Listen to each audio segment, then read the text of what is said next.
Hi and welcome to a new week of WynActive Webcasts, and just like last week, a big week of guests and they'll thoroughly entertain every single person that listens and watches. So thanks for joining us today. My name's Barry Harrison. I'm from WynActive, and it's great to have you on board. And speaking of great people, James Robertella, how are you this week, James?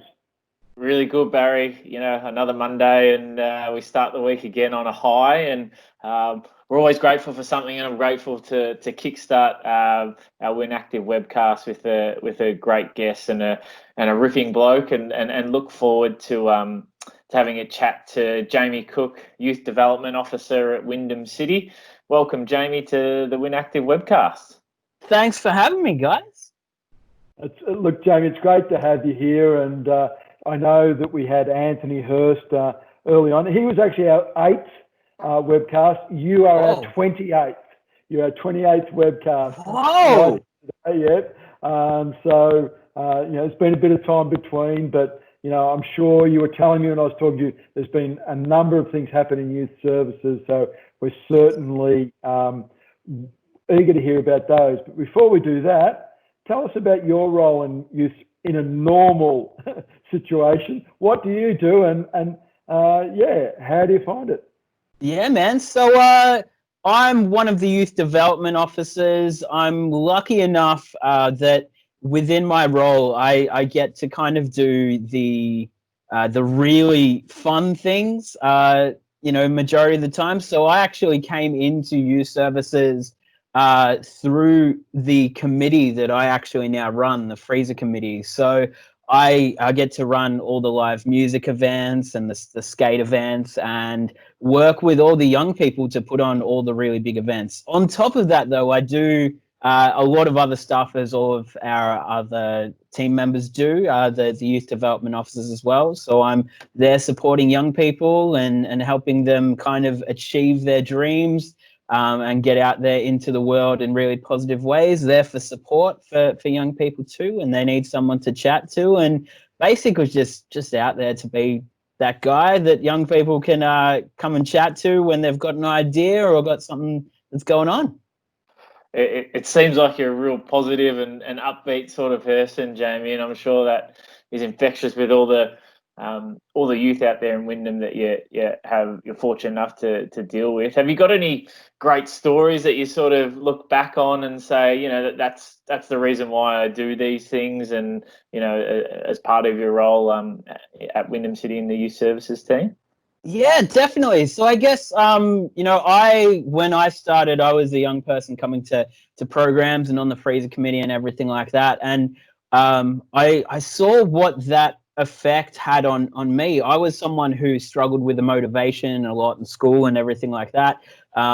Just was kind of my own worst enemy, to be honest. But the youth workers that were there at the time were really, really good at kind of helping me find purpose in life and something to be passionate about. And so when I came back into youth services, once I'd gone and done some stuff in the music industry and stuff like that, I found that there was a couple of young people that I was having those exact same conversations with about, struggling to wake up in the morning and get to school and stuff. And just seeing the success over 3 or 4 years with some of those young people going from struggling just to kind of find their place in life and where they want to go and where they want to fit, to see the really successful people that they've become. Like some of them now, they're going to be my bosses one day. Hey, and not only that, like, I've seen people go from being, someone struggling, in many, many ways, shapes and forms, to finding something that they're passionate about and something that they believe in,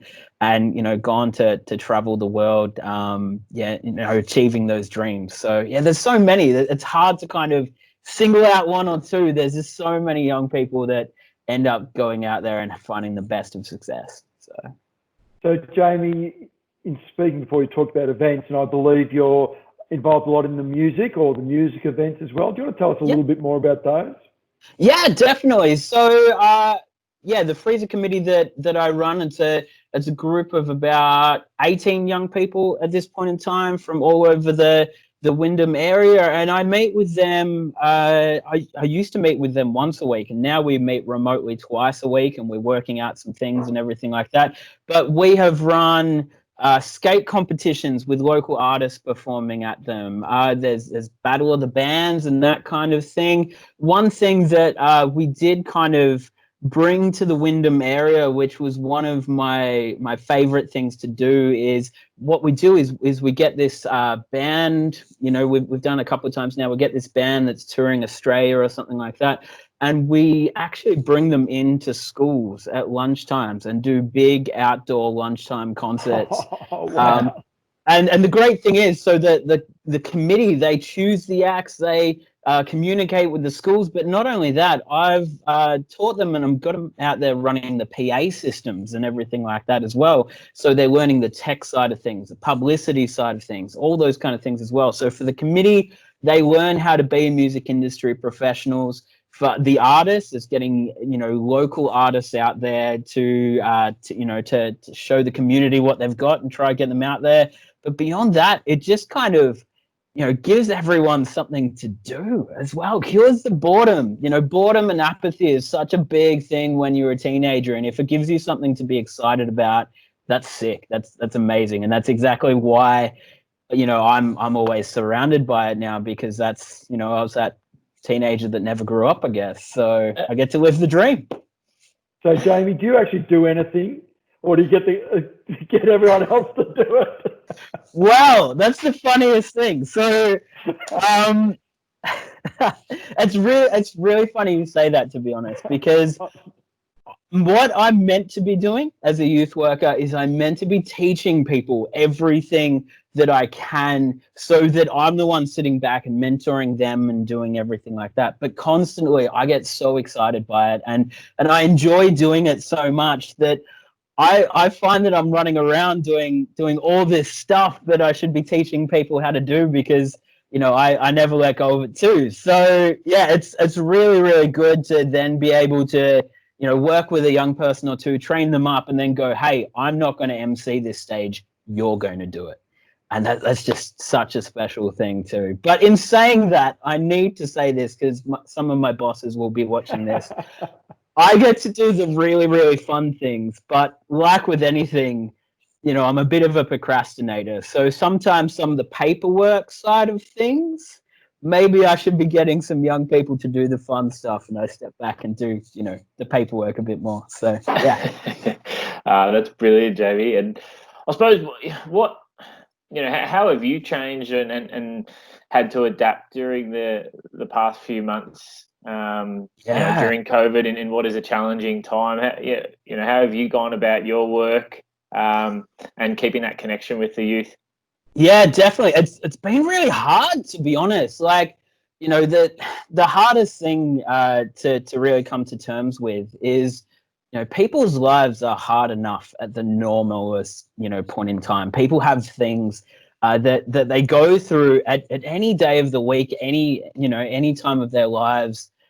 So sometimes it's really hard. And to be honest, I had some of that stuff happen, and then this all hit. And so it was so weird, just everything kind of all happened at once. And then I found myself in a position where not only did I have to adapt as a person, as we all were, to this world that we're living in, but we had to find new ways of working. And the strangest thing about being a youth worker is we're really good at talking to people. And when you can't be in front of someone talking to them, you have to learn, and you have to adapt, and you have to find different ways. And the thing that I'm so glad for is I'm so glad that this happened now and not 5 years ago. Imagine that. Imagine not having the internet in the way that we do, and all these kind of bits of functionality that we have. Imagine trying to do all this without that. So the great thing that we've been able to do is, you know, we've been able to work remotely, which has been really good. We're using online platforms to talk to young people and stuff.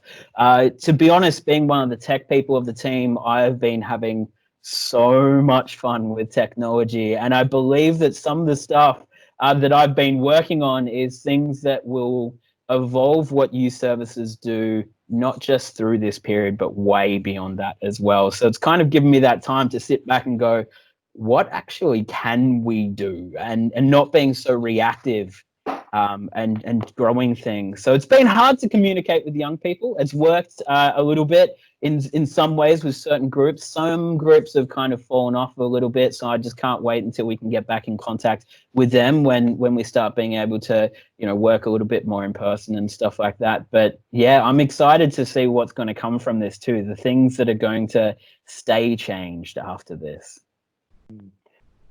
Jamie, when I was speaking to you about this webcast, you told me there's some really exciting things that youth services are going to do. So yes, go for it.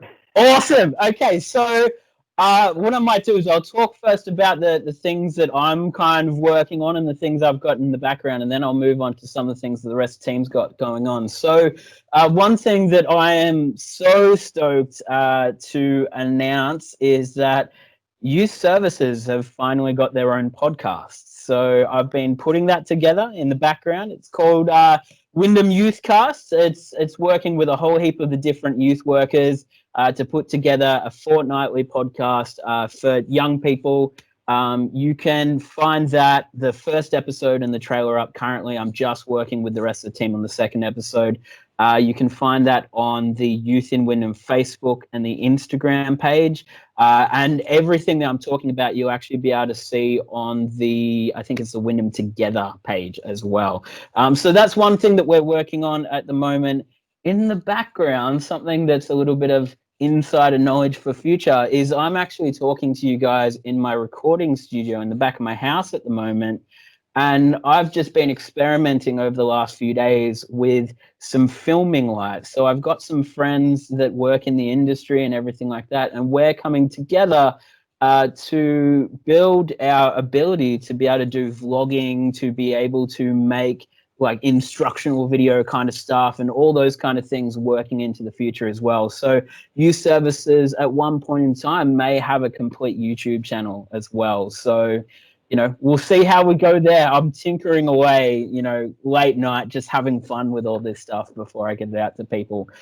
Beyond that, some other stuff that the team has got going on. We've got the WOW, so the Way Out West photo competition that's happening at the moment. Just working in with the media side of things. So I've talked audio, I've talked video, now we're talking photography, the whole scale. So that's a competition that runs every year at this point in time. I can't remember the exact date that the competition closes, but it is in early June. So if you are a photographer, if you want to get involved and potentially submit some photography and get a prize based on the judging and everything like that, you know, that's a really, really good thing to be a part of. I do believe that last year's winner was actually in the paper, like the last episode of the paper too. So you get out there and get a little bit of publicity for your work, which is, you know, one of the main things that that I find that youth services is really good at, and it's giving publicity to young people that are achieving amazing things. So that's one thing. Beyond that, a couple of weeks ago, I was actually based at the Youth Resource Centre, which is why I haven't really been as available. We're actually running a food bank service, not just for young people at this point in time, but the whole community as well. So I know that, yeah, at the moment, times are a little bit tough, and it may get a little bit hard financially for some people. So, yeah, if you are finding it tough at the moment, your family is finding it tough financially, there is that service there. So you just rock up to the Youth Resource Centre, and just explain to them that you're looking for the food bank service, and yeah, and that's there. Beyond that, so a lot of our programs that we used to run in person, some of them now, there is a couple that are and a couple that aren't, but I do know that one of our usual weekly programs that we run across our services is the Gamers Den program.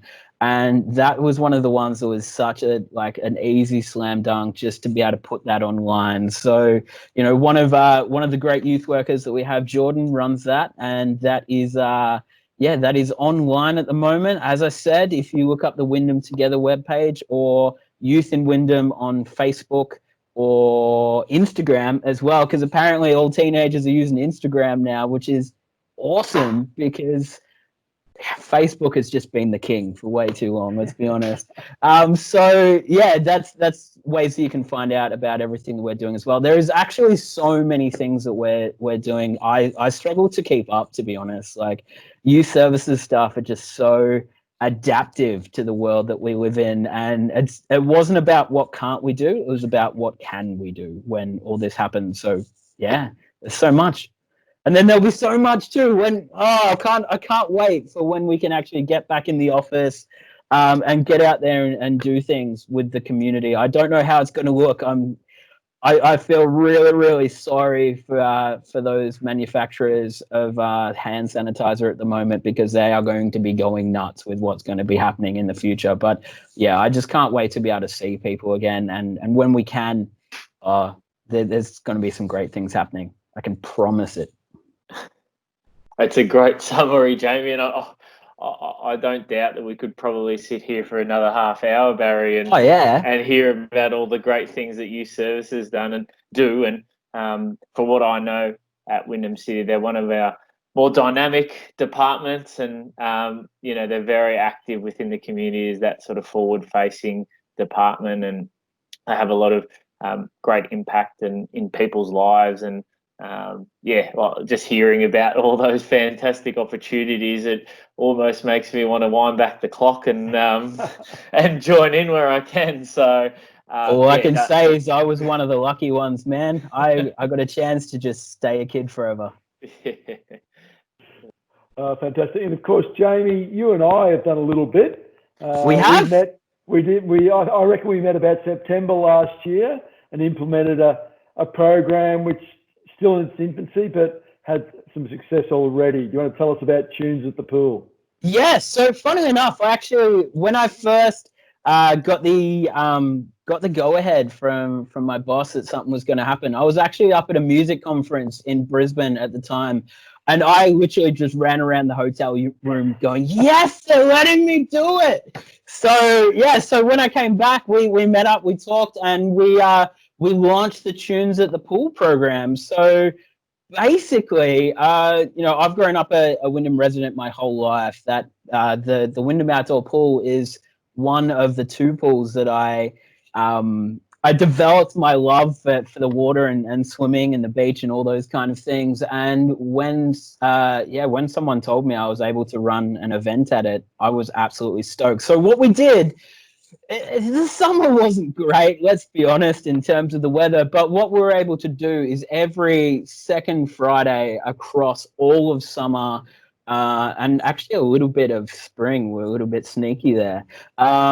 we're able to bring some youth services equipment down. So I was able to go there and pretend to be a DJ, and play a whole heap of tunes, take a whole heap of requests from people, get talking to the community, and plug what was ultimately my favorite event of the year, which is Waterfest, which is basically the one time in the year where we're able to run a nighttime pool party for teenagers, and I get to go insane with all of my DJ lights and put lasers over the water and all those kind of fun things. So yeah, I was absolutely stoked, to be honest, that that we started this up. And you know what? I can't wait. I just can't wait for summer. I can't wait for the potential ability to be able to do this again, because it was the funnest thing for me. And the great thing about being the funnest thing for me is I have all that fun because the community is having that fun as well, and I'm able to be that person who brings the ability for people to just go out there and have that fun. So yeah, so I actually can't get it. I don't have the words in how good it was to be able to run those events. And, I do hope that we're able to do them so much more. And it was so good.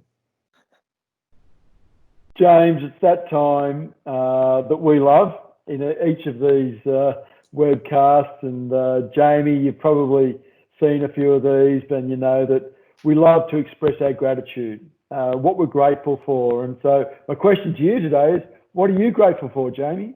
Oh, I've been thinking about this, and I can't decide between two. I'm grateful for two things. I'm probably grateful for a lot more, but I'll say two. So the first one, I'm so grateful for the technology that we have and the things that we can do with the world of today. Like, who would have thought that we would be able to be putting together this from our homes, a few years ago? And the fact that we can do all these things and we can exist in the world that we do today. And even though we can't see each other physically, we can see each other as dots on a screen, and that's so much more than we ever could. Now, the other thing, and this is going to get a little bit deep and a little bit meta, I'm actually really, really glad for time and the fact that time exists. Like, imagine, right, that this was where we're at permanently. Imagine that this wasn't temporary. The great thing about time is that everything is temporary. Good things, bad things, they're all kind of temporary. Some of the best moments of my life I wish I could go back to. Some of the worst moments of my life, I'm so glad I'm never going to be at again. But that exists, and that's a thing because of time. And I told myself I wouldn't say this, but I have to say this. Imagine this happened and all the cinemas closed down right in between Avengers Infinity War and Avengers Endgame, and we didn't get to see, and we had to wait. No. I'm not going there. I don't want to even think about it, Jamie. Oh, imagine! I'm just so glad that it happened now. We saw the last Star Wars. We got to the end of that story before this all happened. Time's a beautiful, beautiful thing, isn't it? I will say though that I'm sad that the next James Bond was delayed. Yes. I'm a big James Bond fan, so that's Definitely. something I'm not grateful for that that For time sure. delay has come. But the I'll good be thing itching is, for. I think I know where you're going here. I'm looking forward to it even more now, Jamie. The countdown is on. 100%. Definitely. And on top of that, if you watch one movie a week, by the time you get from the first Bond to the last Bond, I'm sure it will be out. Yeah, I won't say that I've already done it, Jamie. That's great. So the countdown as well had truly started. But no, thank you for sharing it. I think it's a really unique way to look at things, Barry. And when we just some people on the webcast had been appreciative of just being able to take the time to again appreciate the small things and slow down. So the way you've put it there is it seems really meaningful and genuine. And no, thank you for sharing, Barry. Well, what are you grateful for today? Well, I'm going to appear really shallow after that, so I apologise up front. You may recall last week, James, I said that I was grateful for my coffee machine, and guess what? It broke. I know. Oh no! But you know what I'm grateful for? We live in a society, and I am in the position where I can go and get another one, which we did over the weekend. So I'm not missing out on my coffee. But I just, we are so lucky to live in this society that we live in, to be able to probably have the jobs where we're not rich, I don't say we are, but we do have enough money where when something important happens, we're able to, spend the money to get a new coffee machine, and they're not cheap. So, I'm really grateful for that. Even though the other coffee machine broke, hey, gives me an opportunity to try another one, and I love it. That's awesome. And you, James, what are you grateful for today? Look, I think, working off what Jamie was saying about his role in the music and around Wyndham, I'm a big live music fan, and I'm missing the live gigs. And I'm not one for huge festivals. I really enjoy the intimate shows and getting into it there. So I'm missing that, but I'm appreciative of being able to jump on a YouTube or whatnot and see some of my favorite bands, play some past gigs and embracing and really enjoy immerse myself, I should say, in that live music video or whatever it may be. So I'm grateful for all the technology out there that they're able to capture a live music performance like that, and Jamie, you probably know it all too well. But Yeah. the technology's come a long way in that front. So to be able to live a live gig in your own home is something pretty cool. I tell you what, the best thing for those things, projector on the wall with a set of speakers. It's like you're there. It's so good. Well, I can't wait for another sort of few years when we might actually be able to get a video in these gigs, and you never know what the 3D or what the future comes with technology and how we might experience these shows moving forward. But we'll wait and see. We'll leave that for another day. Social distancing gigs. That's actually something that I'm exploring at the moment, because eventually when we come back with events, we're going to have to do it differently. And some of the things that are happening out there in the world at the moment, it's blowing my mind. If you get a chance, get onto Google and look up the social distancing festival suit. It's like a electronic music kind of orientated hazmat suit. They're talking about people wearing them at festivals. It's going to be insane if it happens. It's going to be so good. Hey, Jamie, it's been great to speak to you today. We've really enjoyed it. You've certainly put a smile to our face and a great way to start the week. There's no doubt about that. So thank you very much for coming on. As it's been a delight to listen to you and hear all your stories, and they're just grateful for time. What an amazing concept, and I'll be mulling over that for a little while for sure. All good. Thanks heaps for having us, guys. This is always incredible to be able to, get out there and talk to different people in the world that we live in. So thank you. No worries. Thank you, James. Thanks, Barry. Thanks, Jamie. Another great way to start a week. So look forward to catching up with you during the week, Barry, and all the best, Jamie, with your great work in the youth services team. Anytime, and thank you guys, because if it isn't for you guys, isn't for the community, I wouldn't have the job that I do, where I get to do all the fun stuff. So thank you, all of you, for everything. Thanks, guys. Thank you very much for tuning in and listening to us three just chat. It's been a great webcast. And as always, please look after yourselves, take care of each other, and keep smiling.